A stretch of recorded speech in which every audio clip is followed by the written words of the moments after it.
Yeah, we are here at the gorgeous Hirsala Golf, and you guys been doing tremendous job. It's been open already 2 weeks. Janne Lehto, would you like to tell a bit about yourself, who you are, where you're coming from, Yeah, and how it's going? absolutely. So my name is Janne Lehto, and I'm the head of agronomy now in Hirsala Golf. So just got a new promotion in our ranks, and Congratulations. that's thank you, and that's the new title I work with, and yeah, head of agronomy at Hirsala Golf, been a course manager since 2017, so getting close to 10 years now, and this is the home club where I started my career as well as a greenkeeper in 2011. Oh, wow. And was working a bit abroad and studying abroad, studying in Germany at Winchester University in between, and then did my internship in Loch Lomond Golf Club in Scotland, and then Woodlands Golf Club. Yeah, and Woodlands Golf Club in Melbourne. So kind of looking at two really different locations and climates, and still working with the similar grass species as in here. So that was the original plan, to gain more knowledge towards the Finnish golf and our climate as well. Oh, they use this cool season varieties also in Melbourne. Yeah, on the greens, so creeping bentgrass, and we are working creeping bentgrass here as well.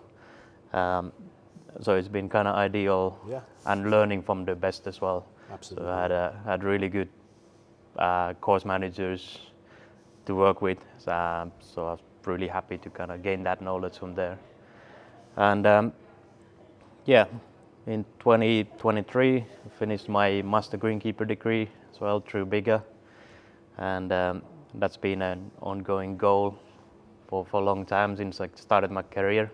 And also looking at my mentors from Loch Lomond, I think that was the kickstart for that process. And just last year finished the American certification as well, so the Certified Golf Course Superintendent. So that's the status at the moment, and goal is obviously to keep learning and keep developing as well. Obviously, we are here in Finland, up in the north, and having a season around 7 months. What kind of a challenges that brings to your greenkeeping? Our main challenge is winter management. Our worst enemy, and also a tool that we can use to manage the turf. We're just coming out from the winter and kind of getting into the season where we start preparing for the next winter. So I've been calling it the two seasons in golf course management. So we are either in the winter or preparing for the next one, where you want to have the turf going as strong as possible into the winter season and into the dormancy. And we are lucky to come out from this winter really good, and I think that is something that's bringing new challenge as well into the industry, is that knowledge has been improving, our tools have been improving, our data collection tools have been improving, so we are coming out from the winter better and better every year. So a new challenge is becoming us that we open really early, but our growing season starts in around May, so we might have up to 2 months without any growth and any recovery on the surfaces. Oh, yeah. So to manage that is becoming a new challenge now. Tell me a bit more about this opening time. So Hirsala has been open for 2 weeks now. So what everything happens, especially on the data collection and using the data at the opening time? Yeah, on average, since opening the course in 2007, we've been going into the season around mid-April. And last year we started already on 7th of March. This year it's 20th of March. So we are getting earlier and earlier. Might be just the fluctuations in seasons, but could be something to do with the climate change as well. But also the knowledge from the data, that we can know when we are ready to open the course, when we are dry enough to not make any damage to opening the course. So that's becoming more and more important. How about then, you've been around here for a long time, and you mentioned that more and more you've been collecting data and using the data, improving your practices, and that's been one of the key in your early season opening. How would you describe the journey with data collection within the past couple of years? Yeah, it's been a massive leap onwards. So when I started, it was basically some odd data from history that we had, not much like frequent data collection, and definitely nothing automatic, and maybe focusing on TDR or something like that, on moisture management. That was the first data collection tools. But now we're using soil scouts on all the greens on the golf course, looking at those numbers, having the automated kind of view on what happened a week ago and what happened a year ago. So we can always go back and look at that data and kind of reflect to our maintenance practices and reflect to the different seasons and different winters as well, and how we can improve our management. And yeah, definitely all sorts of data that we might be able to collect and analyze from the golf course, whether it's the clipping wall or it could be the weather data, how much man hours and how much fuel we use. I think that whole data collection is so important if you want to improve, because without that data, it's really, you cannot reflect to what you did and cannot improve. You're also now collecting the soil auction data for more than a year. How's that been affecting your practices? In my whole thinking of golf course management, I think that's a game changer. I have to justify everything I do, and I've been doing that through the moisture data, through the temperature data. But now that we have the oxygen, we are looking at aeration practices, we are looking at our organic matter management, we are looking at our different greens with the different microclimates, and also different root zones that we might have on the course, because it's already 20 years old. We have something new and something old. So all that data helps us justify what we do. And I think the first changes that we realized is that we don't necessarily need to do anything if we don't see that on the data. Yeah. So we were able to skip few aerations a year, giving our players better surfaces throughout the year as well. So it's really changing the game on that. So it sounds it's being kind of the missing link within the all data you've been gathered so far. Absolutely, and I think we've been working on golf courses based on the data and the knowledge that's been gained through research, somewhere different root zones, and just trying to reflect that on your own site as well as you can. And maybe that sometimes means overdoing things as well, just to be safe. But now that we have the data, we can live closer to the risk level as well. Yeah. And that for me, especially on putting greens, means better surfaces. Whether it's the moisture or it's we're not always looking at the optimal, because we are creating a playing surface. It's a sense of a weird economics where you are creating playing surface rather than just optimal growth. So you're never sacrificing the quality. Yeah. But then having the premium quality at all times, it leaves you the room to optimize the different practices. Exactly. And I've been calling it in our region when the season is quite short, so it's 7 months, and we have X amount of playing days a year. So if you're looking at the golf course quality overall here, you want to come out on the winter as good as possible, because then you maximize your season. Absolutely. Yeah. So that's number one. But whatever we do on the surfaces and break the surface with aeration or our other practices, we're losing a day or two of those good playing days. So I think it's just optimizing that. And our golf course, we are a public pay and play sort of model, but still being at the premium price and premium quality. It is really important to kind of balance that revenue and our economic practices. So. How well you have been able to roll out the data understanding and using to your whole team?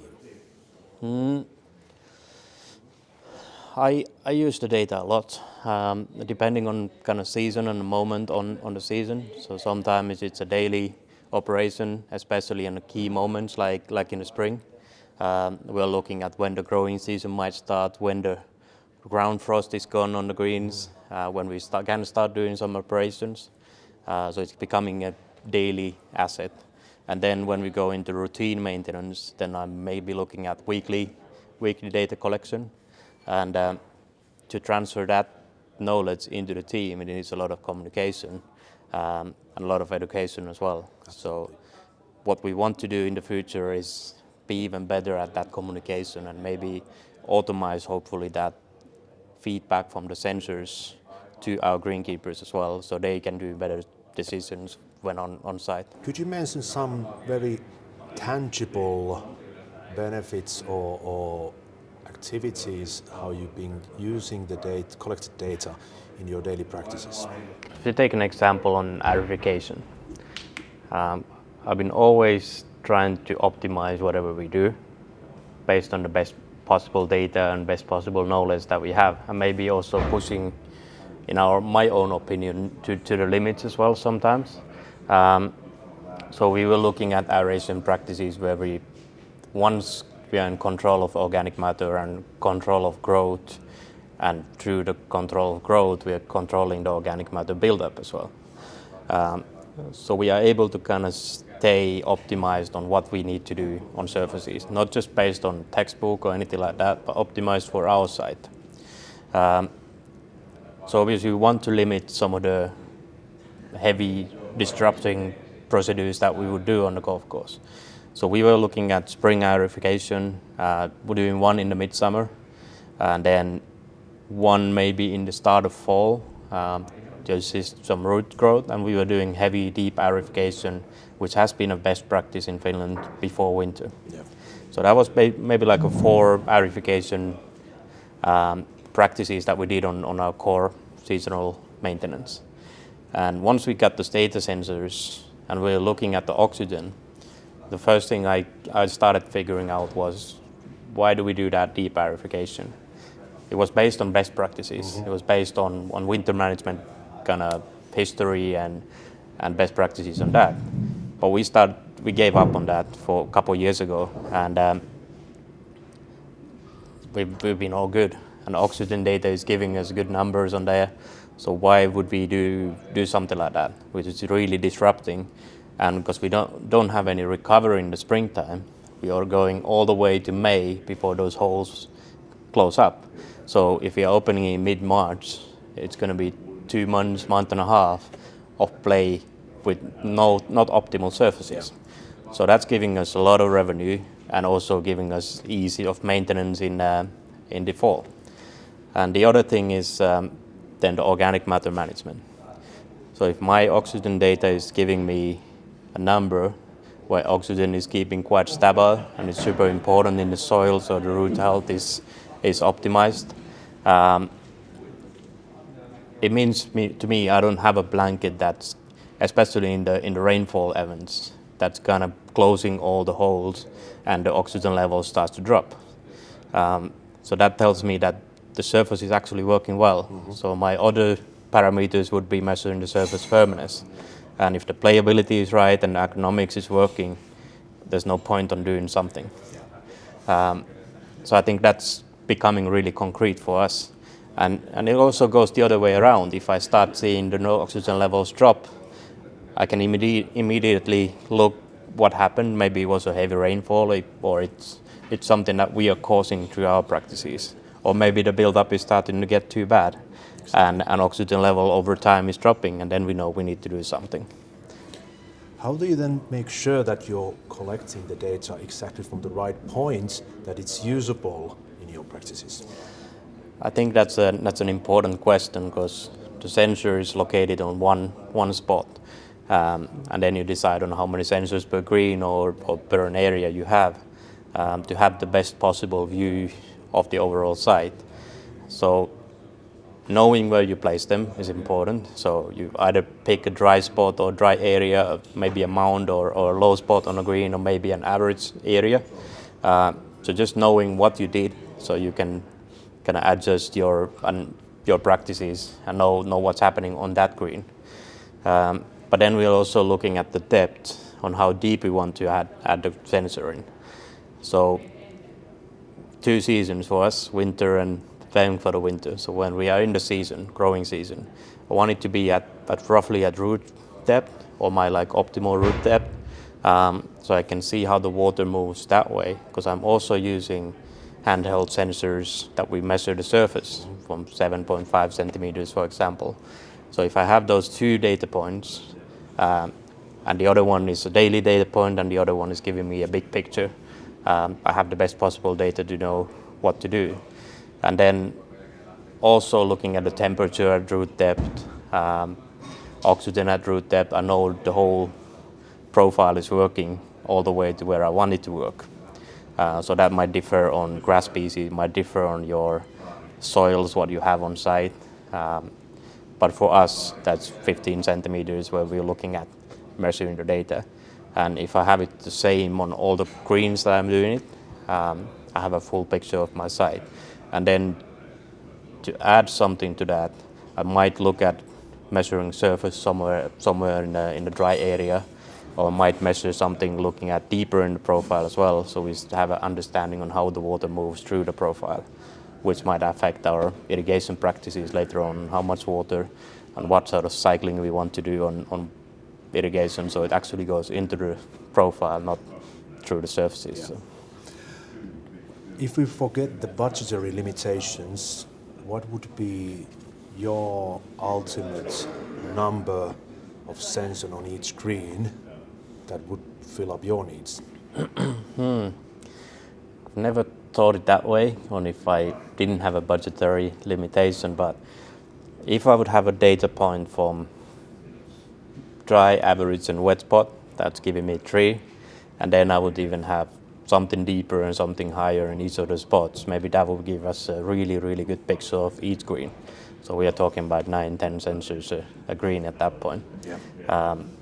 Plus, of course, then depending what size of a green, how much differences and variations it has. As an average. I think what we are looking at is if you want to measure the problem areas or if you want to measure the overall picture of a green, and depending on your other practices as well, because it's important to use the handheld tools as well to have the full picture. Yeah. So if you're using the handheld tool on the surface throughout the green, maybe you're looking at just a strategic tool to kind of manage the overall root zone health. There's variables that you want to think about when installing. But what we've been doing, we've been kind of building up over time our fleet of those sensors. And learning as we go as well. So I think that's been a good way of working for us. Janne, you mentioned that you basically have 2 seasons, either the winter time or preparing the winter time. Quite often people consider winter time being the off season, but in turf management it's by far not an off season, but actively very much something you're working on. So could you describe what you do during the winter time and how the data collection plays a role with that? Yeah, I think I mentioned that the pressure coming out from the winter is getting heavier and heavier from the customers, that we want to come out really good. And when we open the course early in the spring, it needs to be playing well. So then the winter management becomes even more and more crucial. It becomes more crucial from the sustainability and economic point of view. If we need to do a lot of recovery, we spend a lot of time and money on getting our surfaces, kind of growing them back in. But if we can manage the winter better, we're coming out from there really good and don't have to spend that time and money. So what we do is we manage the snow and the ice cover. And for us, with the creeping bent grass surfaces, it's really crucial to go all the way into mid-January, end of January without an ice cover. So that's what we try to do. And the data and the sensors, what we've been able to utilize for a few years now, is when we place them right on the surface, where we kind of expect the ice layer to form, so where all the run water would be going onto the green. Maybe there's a dip in that green that kind of collects that water. That's where we want to place it onto the surface. So we know exactly when that snow turns into wet snow, or the water goes through the snow, or it actually forms an ice layer. Yeah. So we can start also seeing from the oxygen data when those numbers start to go down, and measuring our practices on what we need to do later in the winter, whenever there's an opportunity. Or if we don't need to do anything, we don't cause any mechanical damage, just in case of, because we used to do things just in case as well. Now, if we can trust on data, we are optimizing everything that we do in the winter as well. And yeah, it's sometimes funny if wintertime is our holiday season as well. I might be traveling in the winter, going to the conferences and GCSA show or BTME. Knowing that data from all the way distance on what's happening on my greens in Finland, I think that's really, really unique as well. So even if I have my staff here, they are looking at the numbers as well, but we can have that dialogue as all together on what's happening. So I think that's giving us an extra dimension to the winter management. And a peace of mind. Absolutely, that's true. This winter was super good. So I wasn't looking at the sensors as often as I would maybe normally do, but it is definitely a thing that I don't need to go and dig out the snow and look at what's happening. I can trust on that number and then make the call.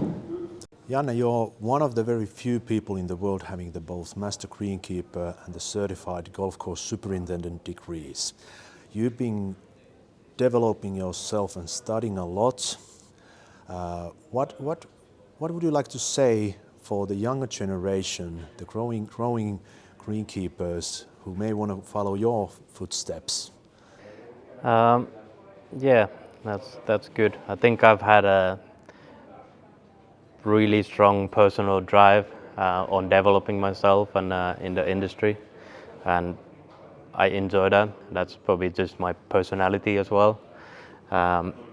Definitely not something that everyone needs to pursue in that way, and but also what I want to do through my personal drive and knowledge and whatever I've gained is give that back to the industry, and know the next generation is always going to be, even though we don't want to kind of accept that, they're going to be the better ones. So if I can give back something to them and help motivate or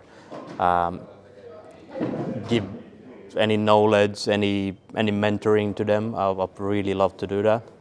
And yeah,